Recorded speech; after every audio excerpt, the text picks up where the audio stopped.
సుమన్ టీవీలో మీ personal and business promotions కోసం కింది నెంబర్కి కాంటాక్ట్ చేయండి. నమస్తే, వెల్కమ్ టు సుమన్ టీవీ కందుకు. నా పేరు తిరుపతిరావు.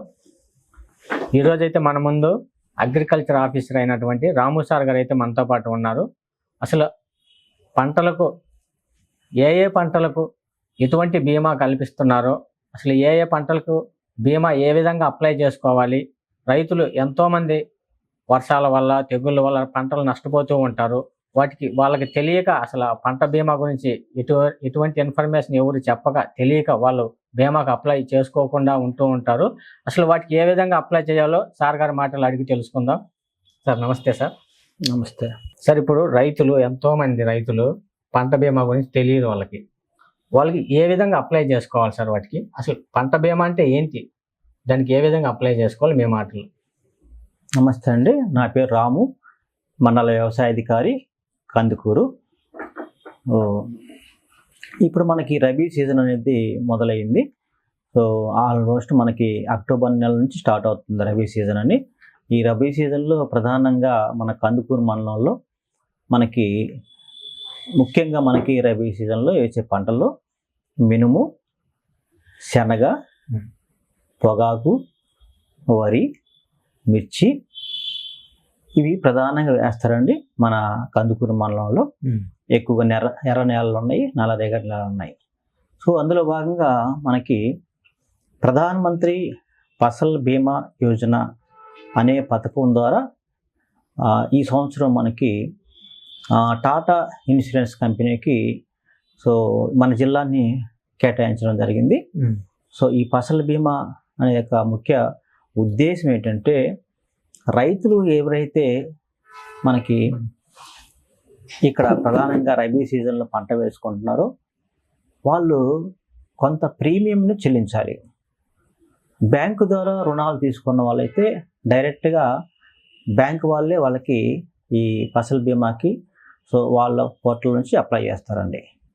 బట్ ఎవరైతే మనకి నాన్ లోనీ ఫార్మర్స్ అంటారు, లోన్ తీసుకోకుండా ఉన్నటువంటి రైతులు ఎవరైతే ఉన్నారో ఆ రైతులు ముఖ్యంగా మన నెల్లూరు జిల్లాకి కొన్ని పంటలకు మాత్రమే ఈ ఫసల్ బీమా అనేది కేటాయించారు. అందులో ముఖ్యంగా వరి అనే పంటకి, అలాగే మినుముకి, అలాగే శనగ, పెసర, వేరుశనగ ఈ పంటలకు మాత్రమే మనకి ప్రధానంగా నెల్లూరు జిల్లాకి 5 పంటలకు ఇచ్చారండి.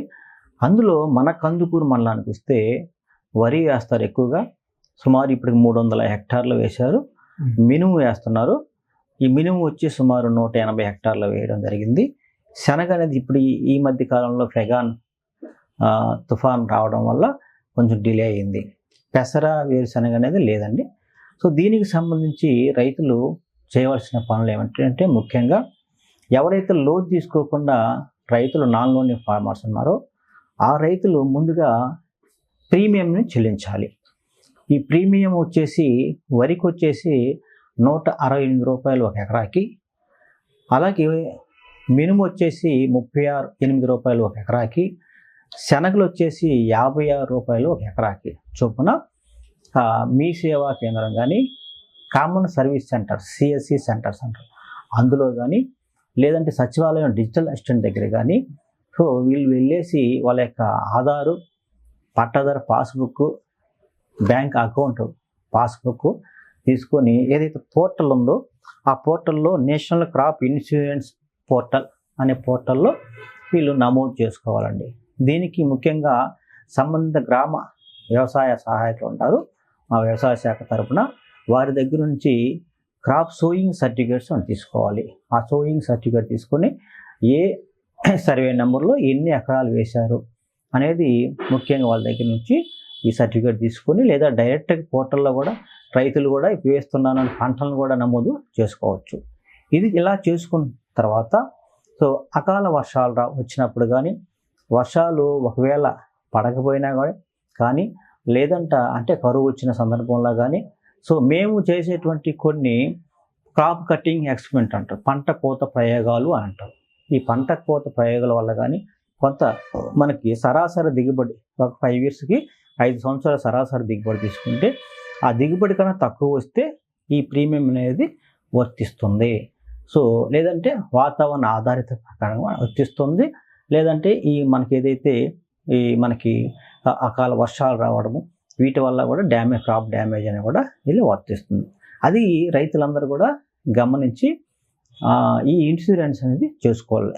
ఈ సంవత్సరం మనకి ఈ రబీ సీజన్లో రైతే కట్టుకోవాలి, ప్రీమియం చెల్లించాలి అనే ఉద్దేశంతో మన గౌరవ ముఖ్యమంత్రి గారు సో ఈ స్కీమ్ని ప్రవేశపెట్టారండి. సో దీనికి ఒకవేళ మన పంట కోత ప్రయోగాలు చేసి క్రాప్ డ్యామేజ్ ఎంతవరకు అయితే మనకి పంట అనేది మనకి దిగుబడి వస్తుందో దాన్ని ఉద్దేశించుకొని మనకి ఈ యొక్క బీమా అనేది వర్తిస్తుంది. సుమారు ఒక వరికి అనుకోండి, వీళ్ళు కట్టుకునేది 168 రూపాయలు అయితే పూర్తిగా నష్టపరిహారానికి 42,000, అలాగే మినుముకైతే 19,000 వస్తుంది, శనగలకైతే 28,000 వస్తుంది. సో ఇది గ్రామం యూనిట్గా కొన్ని తీసుకున్నారు. సో కొన్ని వచ్చేసి మనకి మండలం యూనిట్గా తీసుకున్నారు. వరినైతే ఆ గ్రామం మొత్తం మీద ఎంత దిగుబడి వచ్చింది అనే దాన్ని లెక్క కడతారు. సో గ్రామంని ఒక యూనిట్గా తీసుకుంటారు. అలాగే మినుము అయితే మొత్తం మండలం మొత్తం ఎలా దిగుబడి వచ్చింది, సరాసరి దిగుబడి అనేది మండలాన్ని ఒక యూనిట్గా తీసుకుంటారు. శనగలు కూడా అలాగే మొత్తం కూడా మండలాన్ని ఒక యూనిట్గా తీసుకోవడం జరుగుతుంది. మిగతా పెసర, వేరుశనగ అనేది జిల్లాని ఒక యూనిట్గా తీసుకొని మనకి పరిగణిస్తారు. ఇలా మనకి ప్రధానమంత్రి ఫసల్ బీమా యోజన కింద ఈ సంవత్సరం నుండి మనకి ఈ యొక్క ఇన్సూరెన్స్ అనేది బీమా అనేది రైతులందరికీ తెలియజేయడం జరుగుతుంది. మేము పత్రికా ప్రకటన ద్వారా అలాగే అందరికీ రైతులకు వెళ్ళినటువంటి ఈ పొలం పిలుస్తుంది కార్యక్రమంలో కూడా అందరికీ చెప్పడం జరుగుతూ ఉంది. కాబట్టి రైతులందరూ కూడా మీ యొక్క ఏదైతే మేము చెప్పామో ఇవన్నీ కూడా మీ యొక్క ఆధారు, పట్టాదారు passbook, bank account number so నేరుగా మీరైనా కూడా పోర్టల్లో చేసుకోవచ్చు.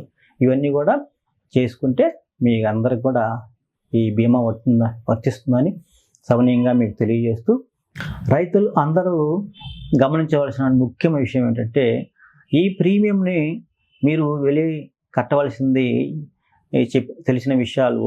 సో ఎక్కడ కట్టాలంటే కామన్ సర్వీస్ సెంటర్, అలాగే మన సచివాలయం డిజిటల్ అసిస్టెంట్ దగ్గర, పోస్ట్ ఆఫీస్ సెంటర్లో, లేదంటే మీ సేవా కేంద్రాలకు వెళ్ళేసి సో మీ సంబంధిత ఆధారు, పట్టాదారు పాస్బుక్, బ్యాంక్ అకౌంట్ నెంబర్ తీసుకొని వెళ్ళాలి.